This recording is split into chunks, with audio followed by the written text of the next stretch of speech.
With a sharp appearance and good, strong fundamentals for a design, today we are going to cover a mech that was born to the Marik-Stewart Commonwealth shortly after its foundation.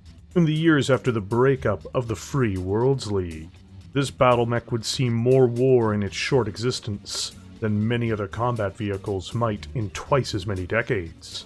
Knowing what it's meant to be, this war machine was the heart of much of the resistance which would be on display during the interstate wars of dispute from the fallen Free Worlds League, as well as the tragic last stand against the Ilkhan Commonwealth and Clan Wolf. A prominent mech that was built to serve the rightful House Marik of the Free Worlds League.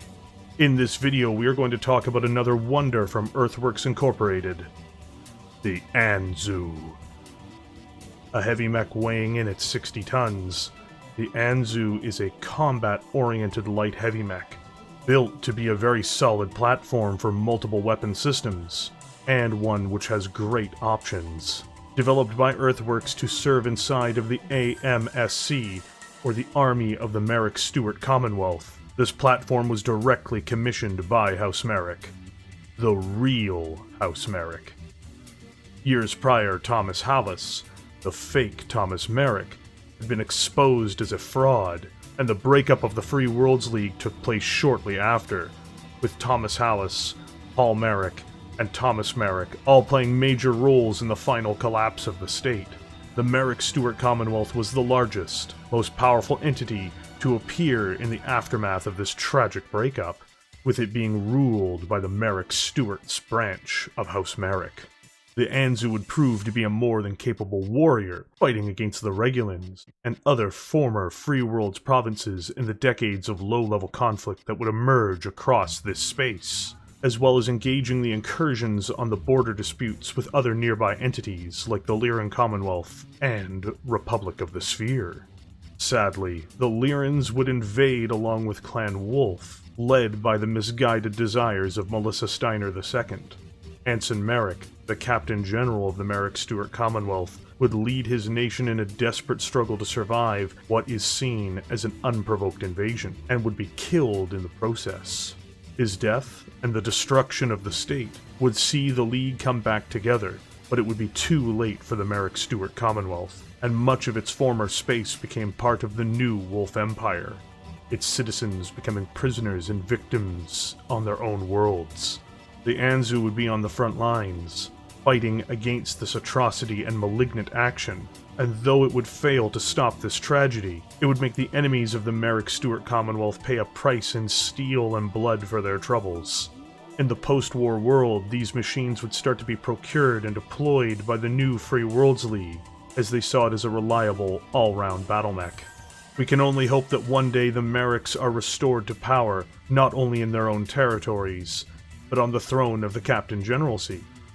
If that day should come to pass, the Anzu will undoubtedly have a role to play in some capacity. Built in 3098 in the new era of the Republic known as the Dark Age, the Anzu is a machine to match the era, and one built clearly to participate in a multitude of battles, not committing entirely to any one style. Speed was never meant to be the primary focus of the Anzu, and it's one of the rare 60-ton machines that travels below 80 kilometers per hour. Focusing on making more weight available for weapons, it is powered by a 6-ton Hermes 240 XL fusion engine, giving it a maximum speed of 64 kilometers per hour, or 6 movement points in the tabletop game. This is very much a battle line movement speed, and it can't operate properly as a flanker, or as a recon asset really in any way. It can move at the speed of an inner sphere battle line formation, though. The engine itself does add vulnerability to the Anzu insofar that it is an inner sphere XL engine, and that makes the Anzu much more likely to suffer from being engine killed, either from being critically hit or from the loss of a torso. To add to all this, though, the Anzu does have enhanced mobility to some degree through its 4 Chilton 465 jump jets, letting it leap up to 120 meters. This helps mostly when attempting to bypass terrain or getting out of an immediately bad situation. The Anzu, like almost any mech from this era, shares in double heatsink technology, though it makes no tonnage investment into it, giving it a maximum cooling of 20 every turn. Most of its weapons of note are ammunition dependent and produce less than intense levels of heat, but it can still run hot if it uses all of its weapon systems and jump jets. Where the Anzu shines is in its balanced array of weapons, which can engage in some level of combat at almost any range. The main gun on board is the versatile but vicious Imperator Automatic Ultra Class 10 autocannon, which is mounted in its left arm and has an impressive 30 rounds of ammunition. This weapon can fire twice in one turn, and operates exceptionally in medium-range conditions and short-range conditions. This is the hammer the Anzu uses to smash through armored plating on enemy targets. To back up its medium and close-range fighting, it comes with a single diverse optics Sunfire extended range medium laser, mounted in its right arm. For long-distance fire, the Anzu comes with two remaining systems. The first notably being a Zeus LRM-10 launcher, which can land scattershot damage on targets, and can help exploit damaged or exposed armor plating on enemies that Lancemates have already damaged, or that the Anzu's autocannon has already mauled. It also gives the Anzu the ability to launch fire indirectly as well.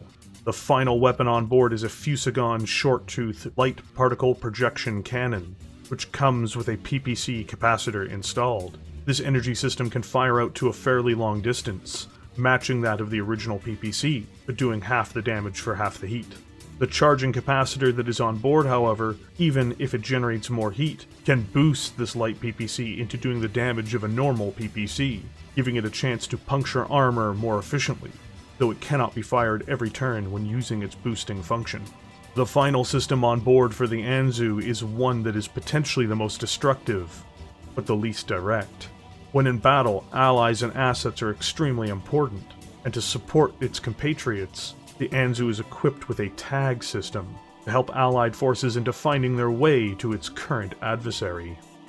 Protection is a funny thing in the Dark Age. Without a specialist armor type, and without the investment of significant weight into that armor type, often mechs can seem vulnerable due to the increased lethality of the later eras of Battletech. All the same, the Anzu is not poorly defended in its external plating. It's just not particularly impressive, as it comes with 11 tons of standard armor, which gives it 176 points of protection to disperse across the surface of its chassis.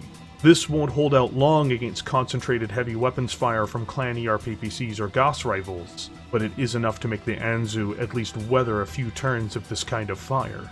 Against lighter arms fire from smaller vehicles, infantry, and mechs, by contrast, this protection seems more like the walls of an impenetrable fortress.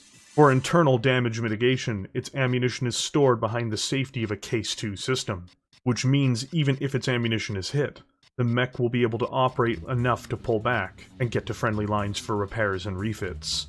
The Anzu is a balanced fighter that can competently compete at all ranges, and can hammer its opposition repeatedly, especially with its ultra autocannon. In the advanced rules, this mech even benefits from the improved life support trait, as well as the incredible feature known as the multi-track trait, which the latter allows the G60 to target multiple enemies without penalty.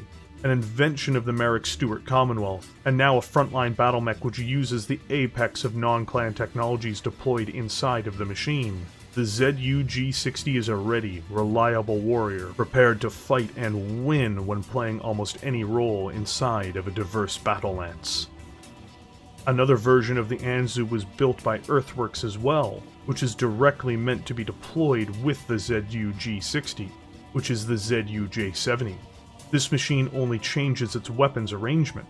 First, it has a devastating rotary AC-5 autocannon, one of the most feared ballistic systems in the Battletech universe. It replaces out its LRM-10 with a more versatile MML-7, and it replaces its light PPC and capacitor with a much more terrifying snub-nose PPC.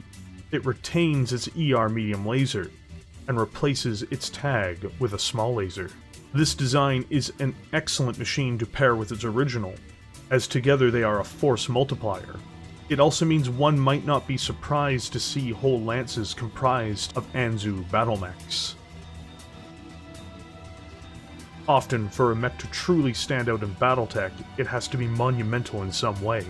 In eras that I've covered so far, mechs like the King Crab or Atlas are huge standouts due to their more extreme features. The Anzu doesn't have this necessarily. It's a rough, reliable battle mech with a simple design and one which can deliver for its operators when used skillfully. It's a soldier in the broadest sense of the term, designed to fill in lances which need to be responsive to multiple combat situations. It has weapons to fight almost every target available, and while not being the most armored, it is armored enough to fight any force when backed up appropriately. In numbers as these are designed to be employed, these machines will hammer their adversaries until they are left as little more than broken, shredded scrap on the battlefield. In industrial warfare and strategic warfare, there are no better qualities to ask for. Thank you for joining me here today. If you enjoyed this video, please hit the like button and subscribe to the channel. I do updates very frequently and you'll be happy with the content, I think. Also, a huge thank you to all the YouTube members who support this channel. When you hit the join button and become a member, you take an extra step in supporting the content on this channel, and I can't thank you enough.